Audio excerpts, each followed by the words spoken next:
मध्य प्रदेश के दतिया में इस साल के अंतिम नेशनल लोक अदालत का आयोजन 14 दिसंबर यानी शनिवार को किया जा रहा है। हाई कोर्ट और जिला सत्र न्यायाधीश सहित विभिन्न लोक अदालतों में आयोजित होने वाली इस लोक अदालत में हजारों प्रकरण निराकरण के लिए पंजीकृत किए जा चुके हैं।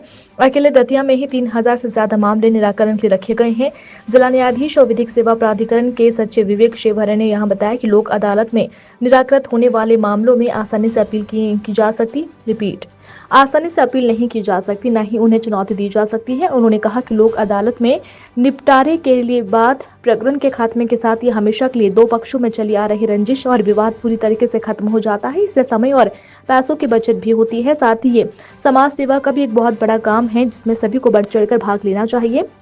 उन्होंने लोगों से अपील की है कि वह अपने मामलों को पंजीबद्ध करा सकते हैं और उनका निराकरण भी करा सकते हैं। देखिए, राष्ट्रीय विधिक सेवा प्राधिकरण के निर्देशानुसार 14 दिसंबर को पूरे देश में नेशनल लोक अदालत का आयोजन हो रहा है। सभी न्यायालयों में हो रहा है।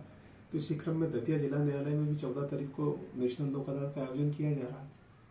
और नेशनल लोक अदालत के पीछे कंसेप्ट ये है कि ऐसे मामले जिनका निराकरण आपसी सहमति के आधार पर हो सकता है, आपसी सुलह के आधार पर हो सकता है, ऐसे मामलों को निराकृत करने का प्रयास रहता है लोक अदालत में। और इसका फायदा पक्षकारों को रहता है कि उनके मामले जो है वंस एंड फॉर ऑल आपसी सहमति से सेटल हो जाते हैं। भविष्य में जो रंजिश रहती है वो भी समाप्त हो जाती है, फर्दर लिटिगेशन भी समाप्त हो जाते हैं। तो जो मामले राजीनामा योग्य है, जो समझौता योग्य है, जिनका समझौते के माध्यम से निराकरण हो सकता है, ऐसे मामलों को निराकृत करने का उस दिन प्रयास किया जाएगा। हम लोगों ने लगभग 3000 मामले लोक अदालत में निराकरण के लिए रखे हैं। और आपके चैनल के माध्यम से मेरी गुजारिश रहेगी कि पक्षकार अधिक से अधिक संख्या में आए और आपसी सहमति से अपने प्रकरणों का जिन प्रकरणों का निराकरण आपसी सहमति के आधार पर हो सकता है, उन प्रकरणों का निराकरण आपसी सहमति के आधार पर करवाने का प्रयास करें। देखिए, लोक अदालत में जब प्रकरण का निराकरण होता है तो एक तो बहुत आसानी से उस जो लोक अदालत में जो आदेश होता है, इसको हम लोग अवार्ड कहते हैं हमारी कानूनी भाषा में, उसको बहुत आसानी से चुनौती नहीं दी जा सकती है। आप ऐसे समझ सकते हैं कि उसकी अपील इतनी आसानी से नहीं होती। तो जो मामला लोक अदालत में निराकरण होता है उसका फाइनल एक आप समझिए कि लगभग विवाद का एक अंतिम हल निकल जाता है।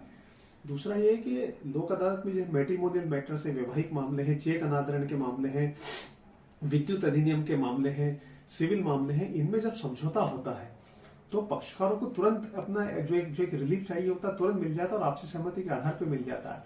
उनको आगे फर्दर लिटिगेशन में नहीं जाना पड़ता है। जब लिटिगेशन चलता है कोर्ट में तो कहीं ना कहीं एक अनसर्टेनिटी बनी रहती है कि इसमें क्या परिणाम आएगा।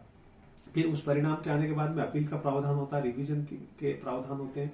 तो जब दो पक्षकार अपनी आपसी सहमति से मिल बैठ के लोक अदालत में राजीनामा करते हैं तो एक तो उनके विवाद का अंतिम रूप से निराकरण हो जाता है, उनके संबंध अच्छे बने रहते हैं। और लोक अदालत कहीं ना कहीं समाज सुधार का काम भी करती है। जब समाज में लिटिगेशन कम हो जाएंगे, आपस में प्रेम रहेगा, लोगों में वैमनस्यता नहीं रहेगी, तो कहीं ना कहीं लोक अदालत का कंसेप्ट समाज सुधार का भी एक अच्छे समाज के निर्माण के लिए लोक अदालत बड़ी महत्वपूर्ण होती है।